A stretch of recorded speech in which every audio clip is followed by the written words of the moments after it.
Welcome in, Swarmcast, here with Elliot Clough, David Eicholt, and Sean Buck on this Wednesday afternoon. It's officially game week. The Iowa Hawkeyes take the field in Kinnick Stadium on Saturday at 5 p.m. against Albany.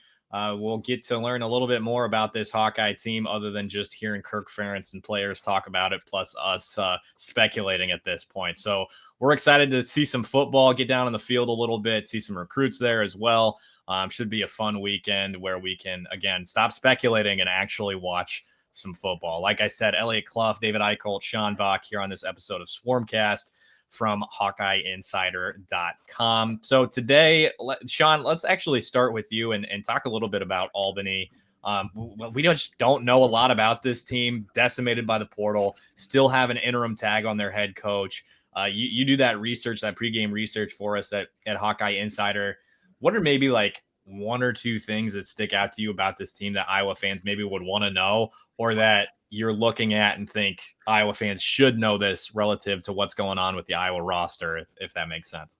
Yeah, this might be one of the games where I've done probably the minimal research with what I usually do compared to some of these other opponents. But yeah, I was able to dive into Albany a little bit. They went 4-8 last season. Head coach left to be the defensive line analyst at Penn State, his alma mater. They brought on their offensive coordinator, Jared Ambrose, to be the interim head coach. And he was the offensive coordinator during that 2023 season for Albany, where they made it to the FCS playoffs. I think they made it to the FCS semis. The FCS semis, and had one of the better offenses in that division. But now it's a totally different team, totally different situation. Quarterback situation's a little rough. I wasn't able to find anything online about what kind of that quarterback situation is in right now. It feels like they have three guys that are competing for that spot. The one that I went with, based on kind of the experience and his background with senior Jack Shields, who was where did I put that he was? This about sums up the Iowa scouting report, by the way. Like nobody had any idea about Albany, dude. Like, so Shields is we're not even studying personnel. Yeah, so he's a transfer from Buffalo. Played in 6 games last year, including 2 starts, and then he had played the 2023 season at Old Dominion. And I think it was at Old Dominion, he was 25 of 47.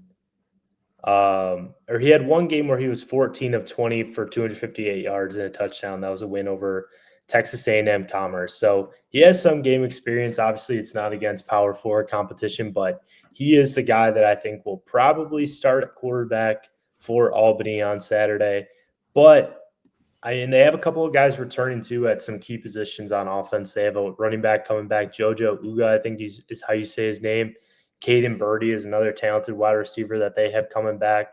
But I think one of the things that I really wanted to focus on, or one of the things that when I was going through this preview that really stuck out to me, is there's a lot more questions on the offensive end for Albany. But defensively, I think they have a unit that could potentially not give Iowa issues, but I think it's a defense that you look at their roster and you kind of expect Albany to not really be much of an opponent.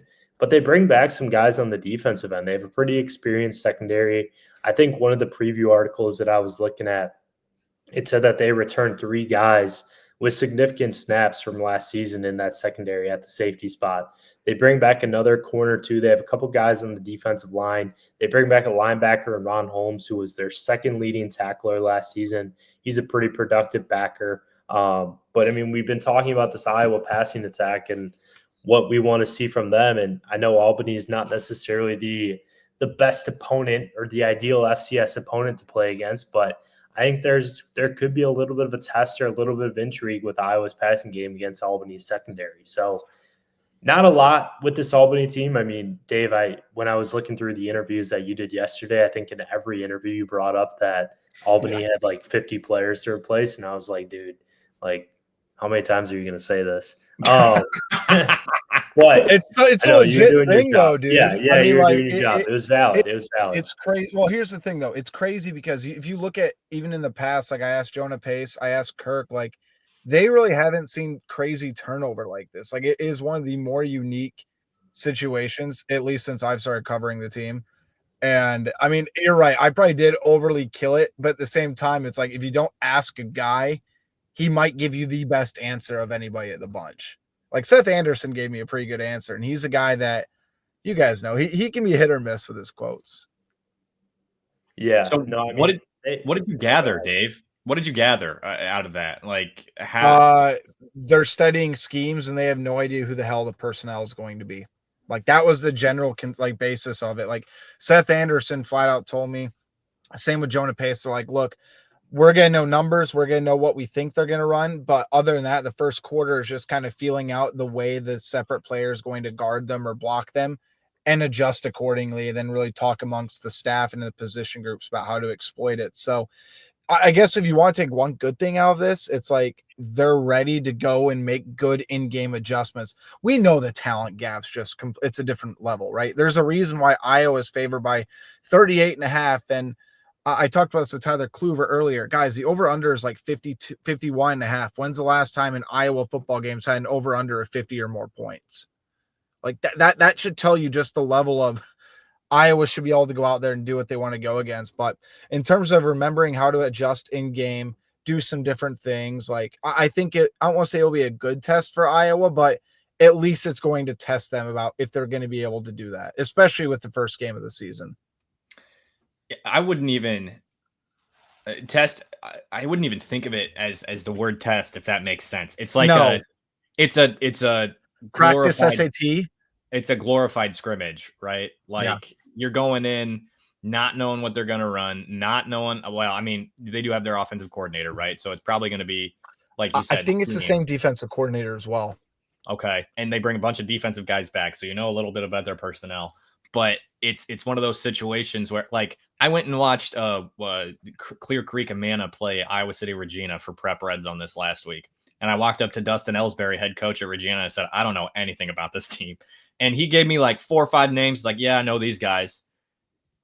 Other than that, we're just going to play football. Like, to me, that's the look you have to give. It's a good opportunity. Play against somebody that's not yourself. Get a little confidence.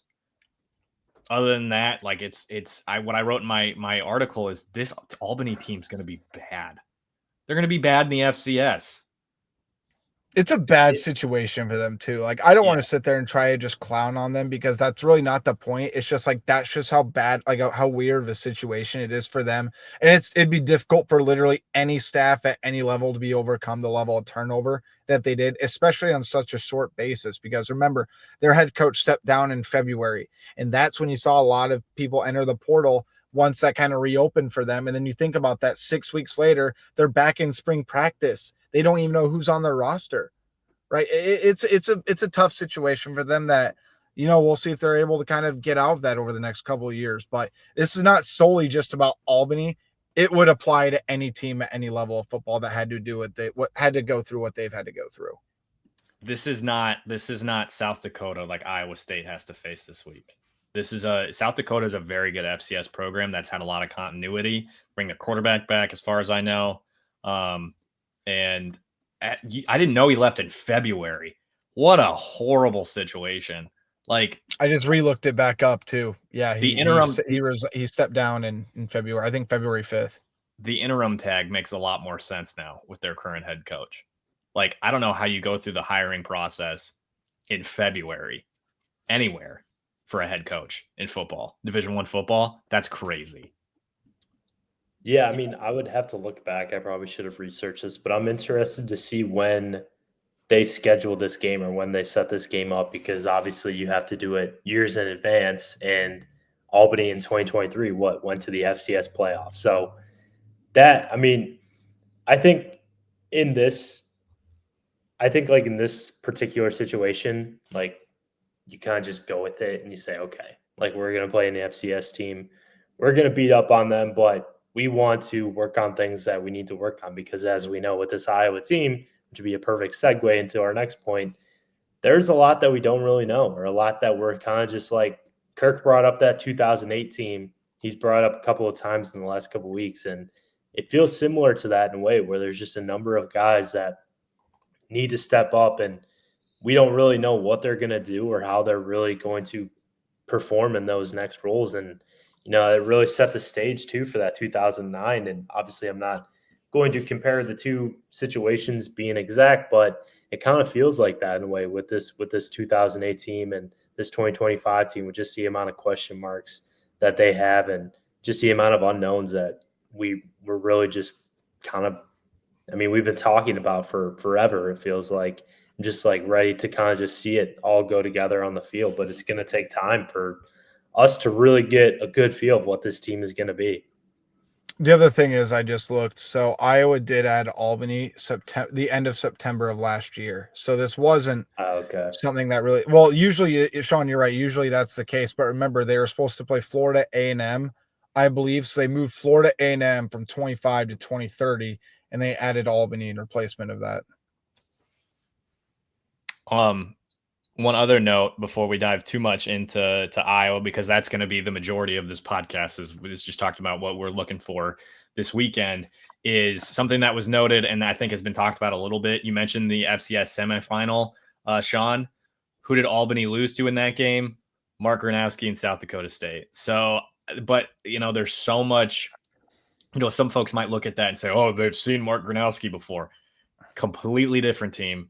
Yes, a lot of continuity between those staffs, but it's completely different. This isn't a situation where we've seen his film, we've played against him before, we're going to pick him off 4 times. That's just not going to happen. So it's an interesting tidbit. It doesn't really factor into this game. I think you're right too. And by the way, Gronowski talked about how it's a full circle kind of moment for him, that he transferred up to Iowa. Then his first opponent's going to be an FCS school that he had already beaten during his career. And it's worth noting also that if Iowa beats Albany, which 99.99% chance it's going to happen, right?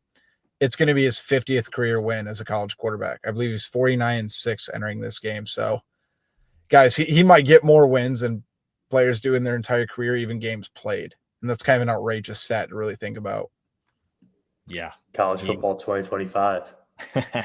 Yeah, it's starting to wrap up here though. Finally, we're to lose these COVID guys. It's like Mark and I mean, Ethan Herkett, Logan Jones are still like 5th, 6th-year guys, man. Like those are 6th-year guys. Yeah. I was thinking of other guys. Who's Miller Moss was the name that I thought of off the top of my head. But anyway, so anyway, let's move on to Iowa. What we're looking for this weekend, Dave. What's maybe like the first thing you think of? Oh, I want to see this weekend against a team, against an opponent that should not even be able to compete with Iowa in a lot of phases. I mean, it's got to be the trenches. I mean, of course, we're all looking at Mark Gronowski and what he's going to be able to do. But the other side of it is, how much is Iowa going to let Mark Gronowski cook? Because it's not this. It's a different situation from a standpoint of, you obviously want to protect him, and because again, we talk about this being a glorified scrimmage, right? But at the same time, this is a new quarterback who did not get the chance to go through spring ball, and you want to get him some live in-game reps because you don't want his first true action or big plays or passing game to come against Iowa State, because Iowa State's secondary, I still think, is going to be a really good challenge for Iowa's passing game and the way they kind of want to continue to evolve that. But if you look at Iowa right now, it's going to be one of the difference makers of the season on both line scrimmages. Can that offensive line continue to grow after what they did last year? And I thought they were a really good offensive line last season.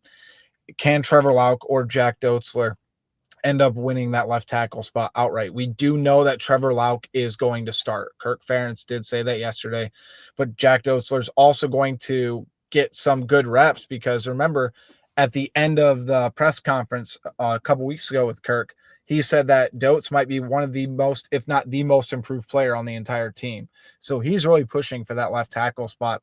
And then we talk about the defensive line. The linebackers, of course, we're going to watch that, because that's a big question mark for this team. Is the secondary not going to give up a big play? Because remember, last time they went up against a team that they really outmatched as far as secondary and this wide of a talent gap, maybe not this wide, but pretty wide.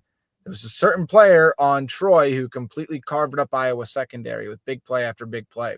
Can Iowa prevent big plays? But Iowa's defensive line needs to feast. They have to get after the quarterback. They have to stop the run. They have to gain some confidence, because not looking ahead too much to Iowa State, guys, and they're going to be a lot more improved than they were last week when they go up against Iowa. But you can't tell me by watching that Iowa State offensive line that Iowa's defensive line is not going to have a decent amount of opportunities to really get after Rocco Becht and put some pressure on Rocco Becht. So I think getting that defensive line some early confidence, showcasing that depth, making a couple big plays. If Iowa does that, I think you feel a lot better going into that game against Iowa State if they're able to dominate the trenches. Yeah, I mean, this isn't really breaking news or anything like crazy. I'm going to be solely looking at Mark Gronowski and how he performs on Saturday. That is going to be Block bomb. That is, sorry guys, I've been so like dived into hoops that like my football knowledge, my brain is just not clicking. Gronowski is going to be the sole focus. Can he move the ball consistently? Can he avoid those empty drives? Can he make plays on third and long? Can he avoid third and longs? Can you get third and manageable? Stuff like that. Because, I mean, what was one of the big knocks with Iowa the last couple of years in their offensive play? Not, having those drives where consistently where you're getting in third and long situations where your back's against the wall. And I think one of the things with Gronowski that he does a really good job is he's kind of been able to avoid that throughout his career. At least he has a type or has a skill set where he can kind of avoid that and make plays, off platform. That's another thing too. How much does he do off platform? How much is Iowa going to kind of let him, as Dave said, let him cook or just kind of let him be him? And he's not really a guy who's going to make plays outside of the tackles. He's going to be more of an inside guy and, not really running around like we see with an Aiden Chillis or something like that. But he is going to be a guy that can extend plays, make plays with his feet, make plays off platform with his feet and his arm. And I'm interested to see how much of that he does and just how different and how dynamic this offense looks with him at quarterback. And we're not going to see everything. There's no doubt about that. We're not going to see everything that Iowa has to offer with Mark Gronowski, but can he do some of the simple things? Can he move the ball consistently? Is the timing right? I know that's kind of been a knock on Mark throughout his career is that sometimes he struggles with timing. And now that's a really big thing with this offense too, that Tim Lester has implemented. Timing is basically everything. But if you have some skill, you can kind of, work your way around that or find a way to function without some of that perfect timing. So I'm going to be looking out for those things.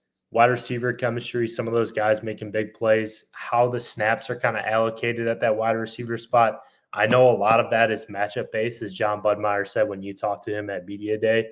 Elliot, he said, yeah, I mean, we have these positions, but there's some times where you're going to see Sam Phillips at the X. And I think a lot of people are like, they kind of look at the X, they're like, oh, that's Reese Vanderzee, oh, that's Dayton Howard. No, you could see Sam Phillips there. You could see Jacob Gill there. There's just different ways that you can mix and match some of these guys. And I'm really fascinated to see how they kind of do with that matchup base, if they feel like they have matchups or if they're just going to put different guys into different rotations, different scenarios, and just kind of see how that works and how this passing game looks different with Mark and his ability to improvise a bit. So Gronowski, wide receiver snaps, how those are allocated. Offensive line play is obviously going to be huge too. How much do they really put Bo Stevens there? I know he's fully back, but I know they've really liked Leighton Jones and what he's brought. Do they factor him in at right or left guard? Like, how do they go about that? If you see enough from Gronowski, do you put Hank Brown in the game? That's one thing too, because there's not many games on Iowa's schedule that you look at and you're like, okay, this is a game where Hank Brown can go in, other than Albany and UMass. And I know he has game experience, but you would love to get him more game experience in some of these, garbage time games. So that's a big one. Linebackers, I'm sure we'll go into the defense soon, but linebackers just to see how they play against the run, because Albany, they have a smaller offensive line from what I can tell, or at least, kind of gather them being an FCS program, and they can run the ball a little bit, but how do they do if they go up against play action? If the quarterback's mobile, how do they kind of deal with that? And then running backs too. Running backs is a big one. I'm interested to see how they kind of allocate those snaps there as well, because if you're Iowa, you got 4 or 5 guys that you feel pretty good about that can play game snaps, it seems, at that position. So Sean is watching literally everything. I am pointing to I am also like the first thing I think of is Gronowski. And you mentioned it, Sean, simple plays. Can he make the simple throws? Because this is a situation where wide receivers are going to be open. can you still have that placement where, you're throwing guys open, where the timing is right, where you're hitting on screens, where you're doing the little things correctly?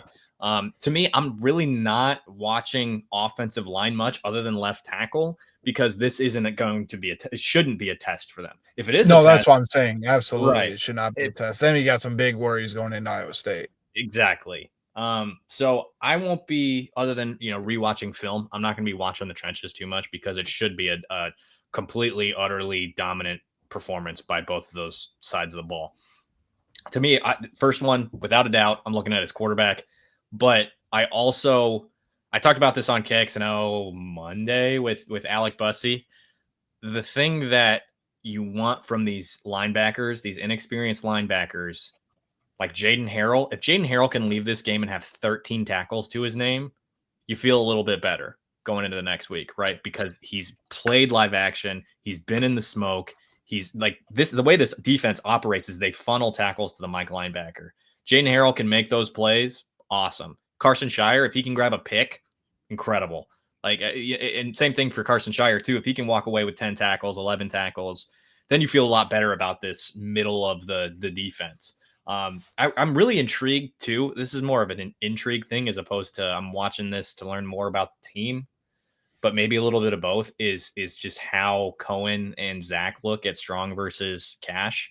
That'll be really interesting to me. And then one thing we haven't talked about is corner play and how the second through fourth corner fifth corner perform in this one. Like, how often are we going to see Shaheed Barrows? Because if there's a time to get Shaheed Barrows' feet wet, it's this game. Yeah. Against FCS competition. You could say the same thing about Jalen Watson, Rashad Godfrey, but to me, far and away, first thing you're looking at is Mark Gronowski, and bar none. Like that's number one. I guess, is there anything else that we're looking at here in terms of hoping to get questions answered, confidence built in this week one matchup? Because like we've said, and said it ad nauseum at this point, there's only so much you can learn about this team. Like, we don't think we're going to see much schematically, do we? No, not at all. They're going to run basic plays into the ground because they should be able to execute it 9 times out of 10 against a team of this caliber. Right. So I think also, for the record, I'm watching Gronowski. I knew you both were going to go talk about that. So I wanted to not take that. But of course, we're all watching Gronowski. I think there's 2 things that I'm really going to look for that I think we need to talk about. I want to see Sam Phillips. Because, look, Reese Vanderzee is still going to get probably some of the top snap counts among wide receivers. Like, I know people are looking at depth chart and they see, oh, he's second stringer. Reese Vanderzee is going to get a lot of snaps. But how did Sam Phillips go from a guy who we thought could be 4th, 5th 2 weeks ago up to first string on the depth chart? Because Seth Anderson's had a terrific fall camp from everything we've been told. He looked good in the kids' day scrimmage.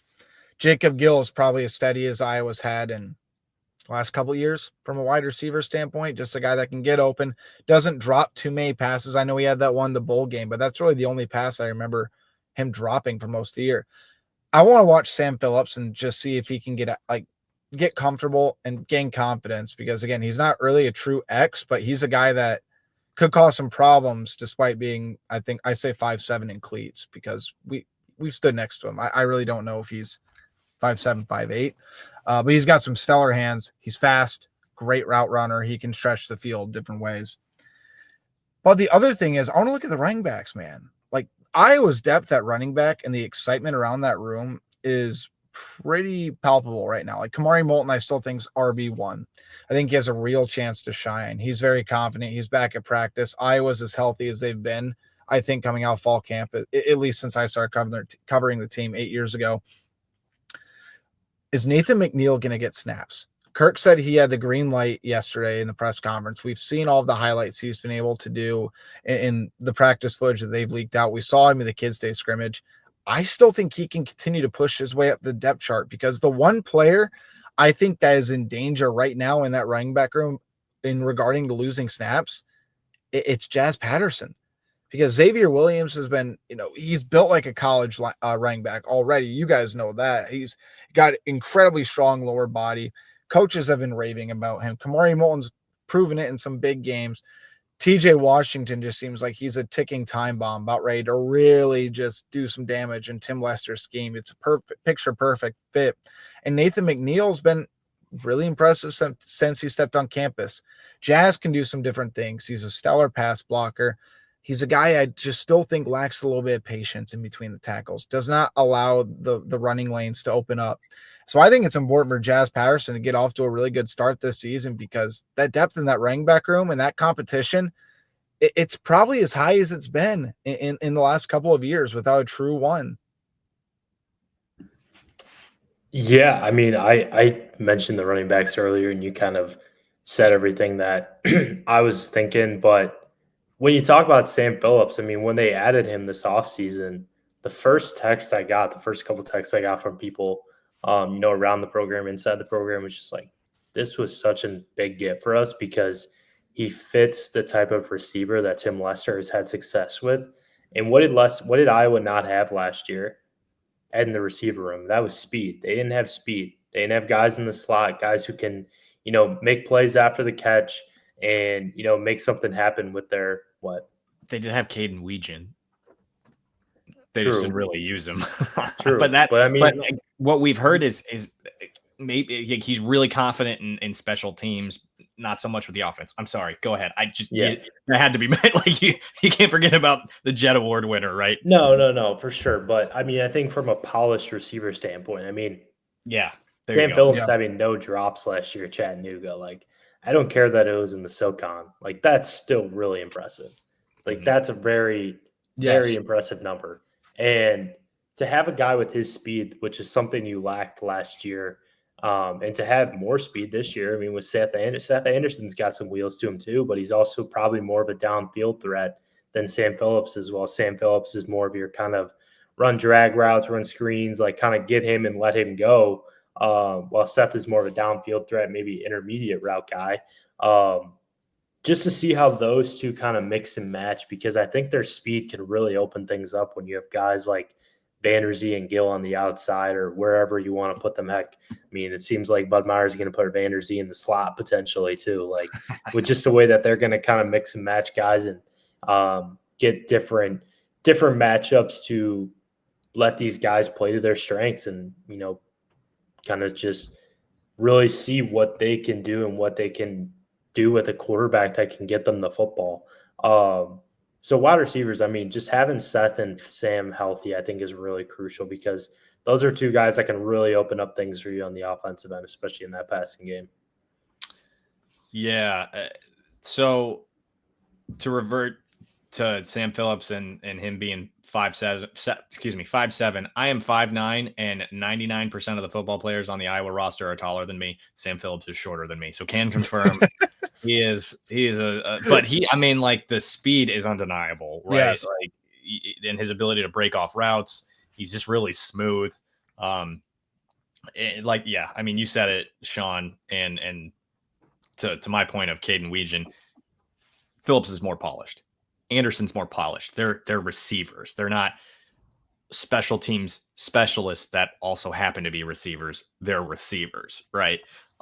So that's going to help out the passing game a lot. I mean, Anderson's just been so consistently hurt, and getting Phillips back and in a groove. And like, that's, to me, that's why he catapulted up the depth chart, if you will, is because now he has his feet wet. He doesn't only have his feet wet, but he has his feet under him in terms of understanding where he's supposed to be, when he's supposed to be there, what he's supposed to do against certain coverages. And he's been afforded that over camp. And, you talk about drinking from a fire hose or whatever, because of his experience at Chattanooga, his prior experience in college football, that allowed him to maybe get his feet under him a little bit easier over these last few weeks while he's been healthy. So to me, that explains how we got from him being almost not necessarily a non-factor, but lower on the depth chart, to being up above Reese Vanderzee. And like you keep in mind too, with Kirk Ferentz, he even pointed to one specific play from about 2 weeks ago.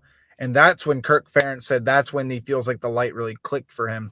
There was a ball that was basically on the ground, and Phillips just found a way to be able to keep it alive, made a couple guys miss, and made a good play. And in typical KF fashion, he's like, we might have something here. Typically the way he says it. So, and ever since then, even Mark Gronowski, Elliot, when you got the chance to talk to him, I know you were there for most of when he talked. I was kind of bouncing around a little bit, but Mark just said over the last 2 weeks, he'd been so consistent and he's just been so much more acclimated with the offense. I always think the confidence factor had been there for him, but it was just like, okay, now he's really getting the timing down. Now he's understanding the offense, and he really hasn't had any setbacks as of a couple weeks ago. Okay, now I want to talk about running back again. That was brought up. Does Kamari Moulton lead Iowa in carries on Saturday? I think it's going to be really, really close. I do too. I think, they're going to, it's basic. They're going to ride the hot hand. Like that. Mm-hmm. There's no doubt about that. I think you give Kamari maybe 13. You give Terrell 10. And then everyone else just like 9, 8, 7, like something really close, I guess. But I think a majority is going to be Kamari. I think a lot of it too is going to be how those first 2 drives go, because we've seen Iowa in the past. If the first drive they don't execute, they're more than willing to put another guy in there, especially with this running back by committee approach that they've had the last couple of years. At the start of last year too, but also remember that Caleb Johnson was suspended for the first half of the season opener last year. So yeah, it's going to be interesting to see how they kind of disperse that. Heck, do you go with 5 running backs on Saturday if it allows it? Yes. KF blatantly said that Nathan McNeil had the green light, right? And he would be the 5th running back. I don't see Brevin Dahl being a big part of this rotation this year. Just he's really getting his confidence, starting to build that now in year 2. Missed a good chunk of the spring. Probably going to play some special teams, gunner, what have you. But why would you list all 4 of those guys and then reference Nathan McNeil if 4 or 5 guys aren't going to get carries, right? Like, and it wouldn't surprise me if McNeil and Williams were the only backs that got carries in the second half, depending on how the first half goes, right? Like if it's 31-0 at half, get the young guys some reps. If it's 35, we're like halfway through the third quarter, you start rolling that way, maybe fourth quarter. They'll play in Hank Brown at that point. Right. Seriously. Like that's the other part of it too. Elliot, I'm right there with you. If Nathan McNeil has the green light and you don't go 5 running backs deep on Saturday, you're not doing it all year. Like even against UMass, like UMass is not a good football team by any means either. But if you don't play the 5 against Albany, I don't see why you'd play the 5 against UMass, assuming you're up by, like you said, 35, whatever the case may be. Yeah. What I think this does is it gives guys like, it's very simple. It's things that we've said continuously through this spring and now in camp is it gives guys like Xavier Williams and Nathan McNeil those reps so they're not freaking out against Iowa State, right? Or against Minnesota or Indiana or Oregon. It gives them an opportunity to test those nerves, to get their feet wet, to play in front of 70,000 people. And then it's okay. If we can trust you, it's biblical, guys. Those who can be trusted with little can be trusted with much, right? Yeah. This is fundamental. Football and faith. That's why it's all together. Okay. Jesus won. Mark Gronowski. Anyway, I really mean that. Like, if you can be trusted with little, you can be trusted with much. And this is an opportunity for Xavier and Nathan to get their feet wet a little bit and to see what it's like to play in front of so many people and play against another collegiate team, not against high schoolers. You know what? Iowa's really excited about probably the offense. They're excited to go against a defense that doesn't know every single play they're about to run, because that's the tough part about fall camp, right? Like at some point, the defense knows exactly what you're going to run, and they even said defender coaches can only say, hey, like don't anticipate what they're going to do, but near the back couple practices, they know where every route's going. They know where Mark's looking. Like they know all these things. They kind of cheat a little bit. They aren't going to be able to cheat against them in this one unless they perfectly read the play. Otherwise, Iowa's going to make them pay. But also vice versa. Like Iowa's defense can't cheat against Albany, because what's Albany going to do? Guys, with all this turnover and stuff, you know what that tells me? I'm not going to be surprised if they pull some crazy crap out. just to try to prove a point and to see if they can make a game out of it. Like that's what these type of matchups are for, even both teams. And if Iowa sniffs those out right away on the defensive side, you're feeling pretty damn good, I think, going into Iowa State. If you don't fall for a bunch of crap. Wouldn't surprise me if they do that fancy stuff, especially considering their former OC is now their head coach, who will have that final call. The last thing I'll say is regard to what I want to see this weekend, just like a few explosive plays, and do it with the less complex schemes. Just beat them. Just be the better athletes, be the faster guys, be the stronger guys, beat them, have 70+ yard passing touchdowns, rushing touch. Like, it doesn't need to be Caleb Johnson. Caleb Johnson is gone. He can't be the source of your big plays anymore, your explosive plays. Have a few through the air. Like that would make me feel a little bit more confident, and that would trickle down to the rest of the team in terms of their passing game too, I think. Yeah, long drives. I mean, being able to put that, what was that with Iowa the last couple of years, or before last year at times, was they weren't able to sustain long drives. And I think that's something that with this offense and with a guy like Mark Gronowski can really thrive with, and with kind of how this team is built too. So would like to see a couple of 6-7 minute drives personally, and see kind of how they march down the field and how they kind of control the clock and, kind of just dominate from there. It's kind of funny because my thing that I want to see is I want to see them run a play action 35-yard crossing route to Sam Phillips or Reese Vanderzee the first play of the game. Just let Mark Gronowski go out there. Yeah, first let him go out there and let it rip. Seriously, I think that would jolt everybody up immediately. And honestly, I think people would appreciate them being that aggressive that early out of the gate, and Mark getting a chance to kind of test his arm. But I mean, Sean's right too. I'd like to see Iowa on third downs be above 70%. I think that's a very sustainable number against an outmatched opponent. 3rd and 4, Mark, no receivers are open. Okay, Mark can go out there and get you 5. He runs out of bounds. He protects himself. Because remember, this is going to be the first live action where Mark's probably getting hit. And I really want to see how he responds to that. Now, again, you think about the shoulder surgery he had and everything. He was aggressive when he was hurt. Because remember, he played hurt all last year. That did not change his playing style whatsoever. But I also think when you watch that film, it was kind of the way Sean and I broke it down when we podcasted about Mark coming to Iowa, Elliot. We said, we love his game, how aggressive he is. He's not going to be able to run over Big Ten caliber linebackers. And he was running over FCS guys. Is Mark psychologically and have the football IQ enough to be aware of that and to protect himself more? Not from an injury standpoint, like, I just got my shoulder repaired, but just as being a smart Big Ten football player and a smart Big Ten quarterback. Is he going to be able to do that? I'm very curious how he responds to getting hit. Dave calling out Tim Lester on our final podcast. Let it rip. He wants to see the play action pass. Dave, it's like you haven't been covering Iowa for 8 or 9 years. We know it's going to be outside zone first play. Oh, yeah, we all know it. Yeah, absolutely. We all know it is. Well, here's the other part. I had somebody pose this question to me, and I want to ask you guys this. This could sound condescending, but I don't mean for it to sound condescending. Do they go 3 now on the first drive? Because I've had about 4 people text me they're going to go run, pass, punt on the first drive. And I'm like, I think Kinnick will be okay.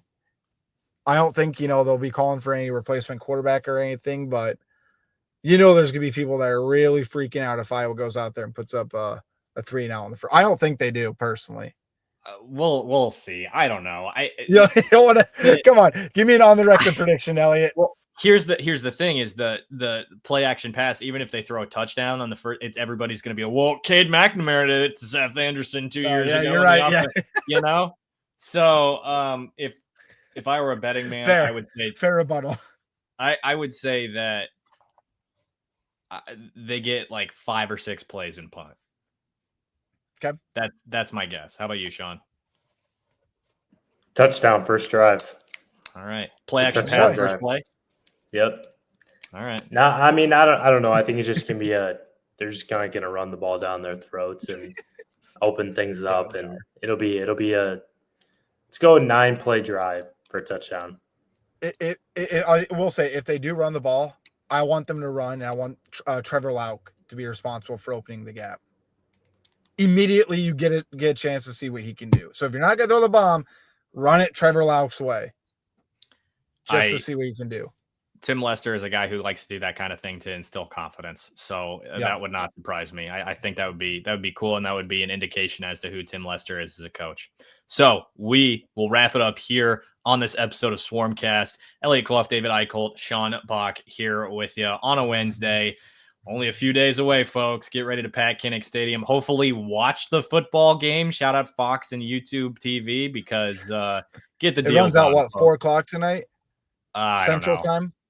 It's supposed to run out today, I think. Yeah, I don't know. Wednesday. But first 4 games, by the way, at Impact. Right. Iowa. Find a way to a sports bar or something, folks, so you can watch. But we'll be having coverage from wall to wall for this game, Dave and I, and Sean will be there, of course. So looking forward to seeing you all in Kinnick Stadium. For now, leave that rate and review wherever you're listening. Subscribe. Drop us all follows on Twitter. We'd love to have you, of course, as a subscriber as well, VIP with us at Hawkeye Insider. You can do that today. Sign up. Are we still running 50% off? I still run 50. Yep. It's a stupid deal. Stupid deal, y'all. I said we can only go to 49%, and they did it anyway. Okay, we'll wrap it up here. Stormcast, Elliot Clough, David Eicholt, Sean Bach. We will see you next time.